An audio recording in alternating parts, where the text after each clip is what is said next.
Spotlight.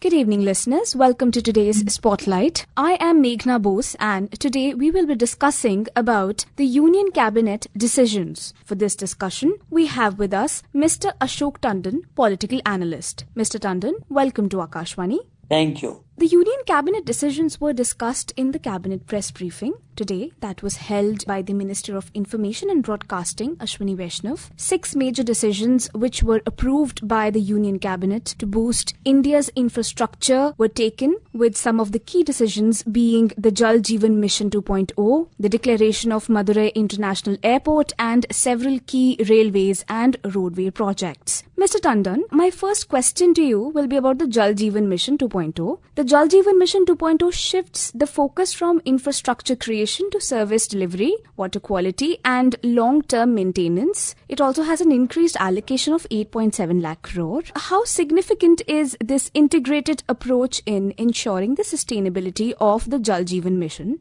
See, based on the success of this program, which was launched earlier, Cabinet today approved a proposal to restructure and reorient the implementation of the Jal Jeevan Mission from infrastructure creation, service delivery, supported by drinking water governance and institutional ecosystem for sustainable rural pipe portable water supply. This is very significant. Now, for restructuring the Jal Jeevan Mission and focusing on structural reforms, as you also mentioned, the Cabinet today approved enhancement of total outlay, as you very rightly said, about 8.7 lakh crore. Recognizing the community ownership and participations are critical for operational efficiency and source sustainability. The program shall promote Jal Utsav as an annual community-led maintenance and review event, integrating local cultural ethos while reinforcing collective responsibility for drinking water source to secure future.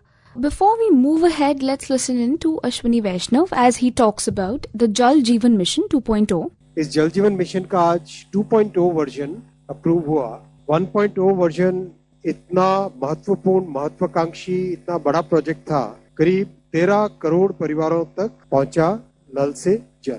अब इन सारे projects की operation and maintenance, water source, society को जितनी different जो committees बनी है, village की committee, ग्राम सभा की कमेटी, पंचायत की कमेटी, इन सबको इन्वॉल्व करना, फिर जहाँ पे पॉपुलेशन बढ़ रही है वहाँ पे नए सोर्सेज निकालना. एक तरीके से अब इसको सस्टेनेबल बनाने का टाइम आया. शुरू में टेक ऑफ करना, कवरेज लाना, अब है इसको सस्टेनेबल बनाना. इस तरह से सोच के इस प्रोजेक्ट को बनाया गया है जल जीवन 2.0.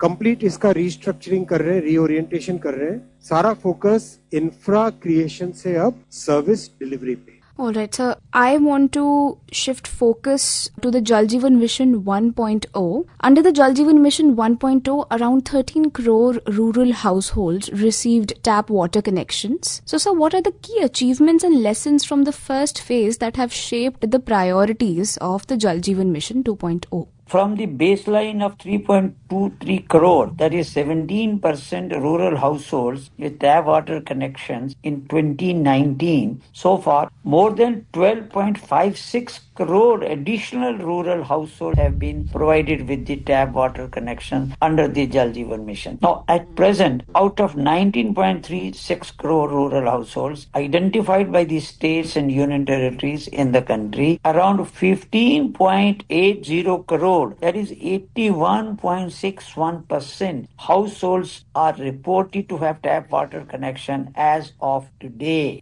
Beyond the physical achievements, impacts of Jal Jeevan Mission have been assessed by reputed national and international institutions and individuals. One SBI research reported that Jal Jeevan Mission has freed 9 crore women from fetching water, enabling greater participation in other economic activities. World Health Organization estimated reduction in women drudgery by saving of 5.5 crore hours daily, prevention of 400,000 diarrhea deaths, and savings of 14 million disability adjusted life years. If I may go further, Nobel laureate Professor Michel estimated a potential of 30% reduction in under 5 mortality, saving 136,000 lives annually. Now, if we go on the statistics that shows that how successful the Jal Jeevan Mission has been so far, and that's why to give an impetus, the government has given another boost to the scheme by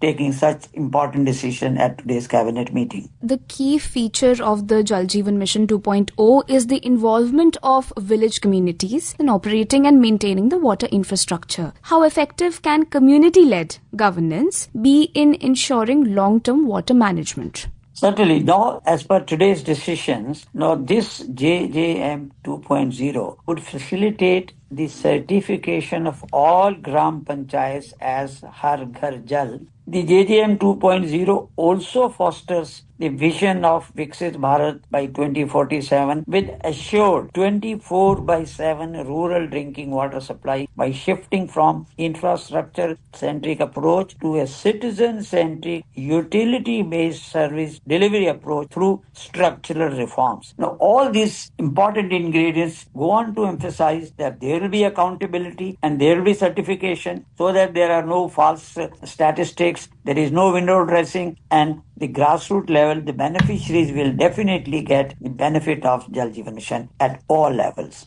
Mr. Tandon, the Union Cabinet has also declared Madurai Airport as an international airport. Sir, how could this decision strengthen global connectivity, tourism inflows, and industrial growth in Tamil Nadu? Madurai, as it is a very important airport, and it's very busy airport as well. But now giving it the status of an international airport is basically to facilitate tourists, particularly the Indian diaspora from outside India, to visit this highly important pilgrimage center in South India. We all know that Meenakshi temple and connectivity to other areas in Tamil Nadu, particularly Rameshwaram, etc. So there was a demand that this should become an international hub. International flights from the Gulf and Southeast Asia, from where we have a large number of Indian diaspora, they want to, and including the foreign tourists who want to visit temple town of Madurai and other areas. Now, international status would enhance regional connectivity, and it will be not only that, it will promote trade and drive the economic development in the entire southern region. So the airport's potential to attract international pilgrims and business, it aligns with the city's historical prominence. So that's a very important decision which the cabinet has taken. I hope that it will be appreciated by the people in all the southern states, particularly Tamil Nadu. Alright, sir. Before moving ahead, let's listen to Ashwini Vaishnav as he briefs the press conference about the Madurai International Airport.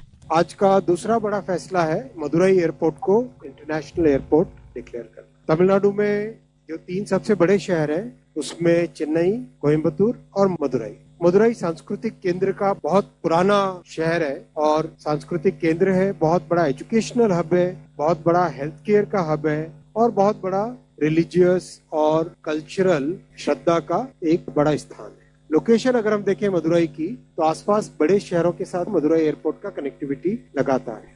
Already एक custom notified airport है, लेकिन लोगों का aspiration है कि ये एक international airport बने। जैसे ही कोई इंटरनेशनल एयरपोर्ट बनता है, ऑटोमेटिकली उसमें बहुत सारी फैसिलिटीज आती हैं और दुनिया भर से कनेक्टिविटी, जो भी एयरलाइंस होती है वो भी अपने वहाँ पे स्लॉट्स लेने के लिए बिड करने लगती है। तो ओवरऑल एरिया का ग्रोथ बहुत बढ़ जाता है। Mr. Tandon, moving on to the next question. The Saintia-Pakur railway line expansion and the Santragachi-Kharagpur 4th line. How could such railway expansions strengthen connectivity, regional trade and industrial growth? You have very rightly said that the rail connectivity, of course, is very important. One more decision, Santragachi to Kharagpur. This road project will now have 4 lanes, and for that the project total outlay now is 2,905 crore. So it is not only the rail projects which are being given importance and prominence, but the road projects are also being given importance. And in that context, if I may add that the Jewar Airport in UP, it will now have an elevated road via Faridabad, which will be linking it. So another 3,631 crore outlay has also been approved. So a lot of infrastructure projects are now being given importance, and the government is focusing mainly on infrastructure, whether it is rail, whether it is road, highways or air. All these connectivity projects are basically helping India achieve the fastest growth so that India becomes a developed nation by 2047, as the Prime Minister has given this challenging mission to the country. So in that context, all these projects, or particularly infrastructure projects, are very significant. Mr. Tandon, now I want to talk about the Greenfield Elevated Corridor via Faridabad that also has been approved by the Cabinet. As we know that this elevated corridor connecting Jewar Airport to the Delhi-Mumbai Expressway via Faridabad has been approved to ensure multimodal connectivity. How important is integrated multimodal connectivity under the Gati Shakti framework for transforming logistics and mobility in northern India? Certainly, as I said earlier also, 3,630 crore for the construction of the greenfield connectivity to Jewar International Airport from Delhi, Faridabad, Ballabgarh, Sona up to Delhi, and linking it with the Delhi-Mumbai Expressway on the hybrid annuity mode in the state of Uttar Pradesh and Haryana. That was a very ambitious project. And this project, as you also very rightly mentioned, 31.42 kilometer long project corridor will provide direct and high-speed connectivity from South Delhi, Faridabad and Gurgaon to Jewar International Airport, thereby promoting economic growth and logistics efficiency across national capital region. So it is very significant, and moreover, the corridor intersects Eastern Periphery Expressway, Yamuna Expressway and dedicated freight corridor, enabling multimodal transport convergence. The elevated corridor is not merely a structure or structural enhancement, but a strategic enabler for the urban transformation, regional connectivity, and national logistics efficiency. So its construction is imperative to unlock the full potential of the Jewar Airport, Delhi-Mumbai Expressway corridor, and to ensure sustainable urban development in Faridabad, which is in Haryana. Mr. Tandon, my last question to you is with the approving of infrastructure projects and the broader vision. So, as we know that since 2024, the government has approved infrastructure projects worth around 22 lakh crores. So,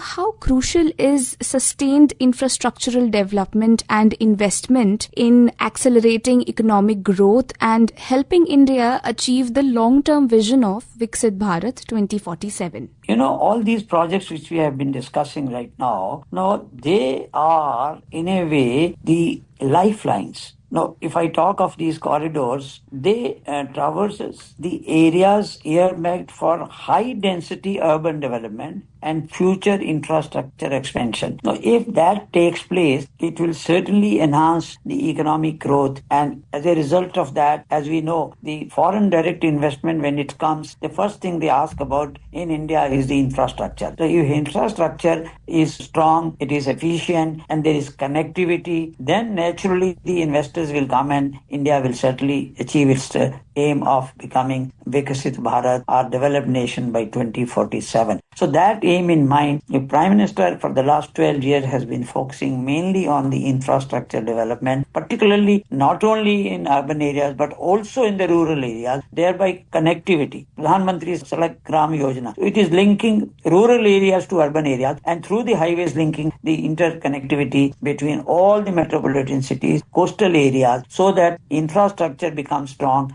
and India's growth story will certainly become a reality by the time we reach 2047. Thank you so much, Mr. Tandon, for joining us today in this discussion and for providing your insights on the topic. Thank you. Listeners, you can also listen to this program on our mobile app, News on AIR, and our YouTube channel, News on AIR Official. Spotlight.